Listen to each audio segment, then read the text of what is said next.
सबसे पहले बात करेंगे, इमरान खान ने एपेक्स कमेटी इजलास में शिरकत की हुकूमती दावत मुस्तरद कर दी है। ज़राए के मुताबिक इमरान खान ने पार्टी तर्जुमानों को इलेक्शन के सिवा किसी और ऑप्शन पर राजी न होने का पैगाम भेजा है। मजीद बात करेंगे डॉन न्यूज़ के नुमाइंदे अब्दुल्ला मोमन से। अब्दुल्ला, बताइएगा, चेयरमैन तहरीक इंसाफ की जानिब से एपेक्स कमेटी इजलास में शिरकत के हवाले से क्या अहकाम जारी किए गए? मुल्क में बढ़ती हुई दहशतगर्दी के तनाजुर में आज एपेक्स कमेटी का इजलास पेशावर में होने जा रहा है, जिसकी सदारत वज़ीर-ए-आज़म मियां मोहम्मद शहबाज शरीफ करेंगे, जिसमें वज़ीर आला समेत वफाकी वज़रा समेत दीगर जो स्टेक होल्डर्स है वो शरीक होंगे।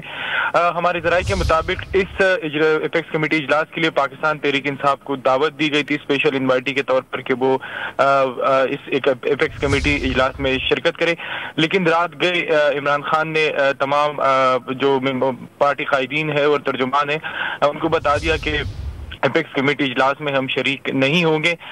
ये मौजूदा हुकूमत की नाअहली की वजह से दहशतगर्दी के जो वाक़यात है उसमें इजाफा हुआ है और हम किसी सूरत मौजूदा हुकूमत के साथ किसी भी सिवाय इलेक्शन के किसी भी ऑप्शन पर नहीं बैठेंगे। इमरान खान ने तमाम पार्टी कायदीन को मना कर दिया कि वो एपेक्स कमेटी में न खुद शरीक होंगे न पार्टी का कोई दूसरा जो रहनुमा है वो शरीक होगा। तो आज जो इजलास है दहशतगर्दी के तनाजुर में एक अहम इजलास, उसमें पीटीआई पाकिस्तान तहरीक इंसाफ ने शिरकत करने से इनकार कर दिया।